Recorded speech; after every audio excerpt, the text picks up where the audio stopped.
solat tak kaya pun, abang ipar aku jaga solat tak kaya-kaya sampai sekarang. Dia macam ni, kita solat bukan sebab kita nak kaya. Kita solat bukan sebab kita nak jadi jutawan. Kita solat ni hanya sebab Allah suruh je. Kalau kita solat ke, kita tak solat ke, Allah tetap macam tu. Allah tetap mulia, Allah tetap kaya, Allah tetap hebat. Darjat Allah ni takkan naik sikit pun kalau kita jaga solat.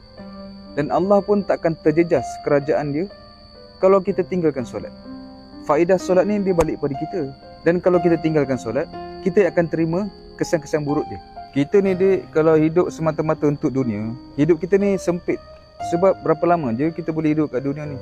Cuba kau tengok 100 tahun ke belakang. Ramai orang-orang sebelum kita dah mati.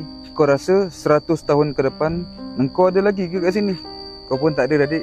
Akhirat ni hidup dia lebih panjang daripada dunia ni. Sampai tidak ada titik noktah. Hidup sekarang ni sekejap je. Susah sekejap, senang pun sekejap.